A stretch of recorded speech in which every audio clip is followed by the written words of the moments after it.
দেশের স্নায়ুরোগ চিকিৎসায় বড় পরিবর্তনের ইঙ্গিত মিলছে রাজধানীতে। রোগীর চাপ সামলাতে দীর্ঘদিনের অবকাঠামোগত সীমাবদ্ধতার পর এবার একসঙ্গে বাড়ল চিকিৎসার সক্ষমতা।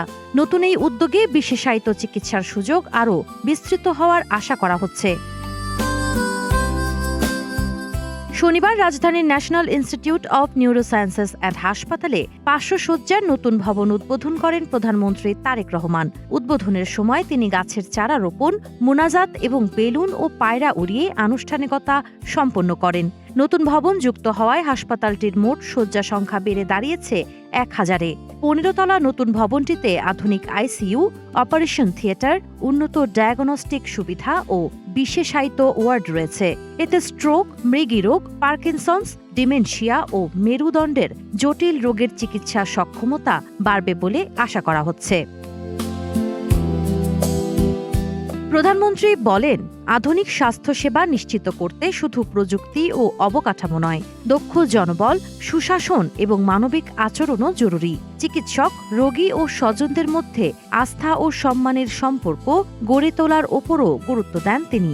এদিকে শিশু স্বাস্থ্যেও বড় উদ্যোগের কথা জানিয়েছেন প্রধানমন্ত্রী তারেক রহমান।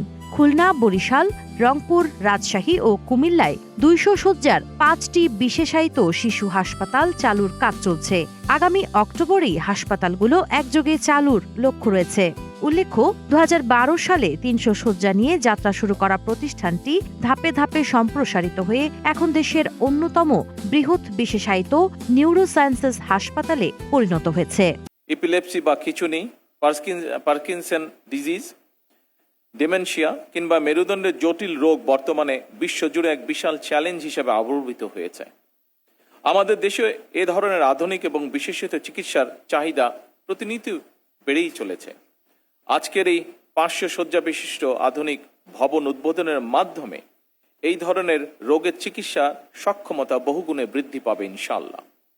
আধুনিক আইসিইউ, অপারেশন থিয়েটার, আধুনিক ডায়াগনস্টিক সুবিধা এবং বিশেষায়িত ওয়ার্ডের সমন্বয় গঠিত এই নতুন ভবন কেবল রোগী ভর্তির ধারণ ক্ষমতাকেই বাড়াবে না, একই সাথে চিকিৎসা, গবেষণা এবং উচ্চতর শিক্ষার ক্ষেত্রে এক বিরাট মাইল ফলক হিসেবে কাজ করবে বলে আমি দৃঢ়ভাবে বিশ্বাস করি। সাবা খান, নাগরিক প্রতিদিন।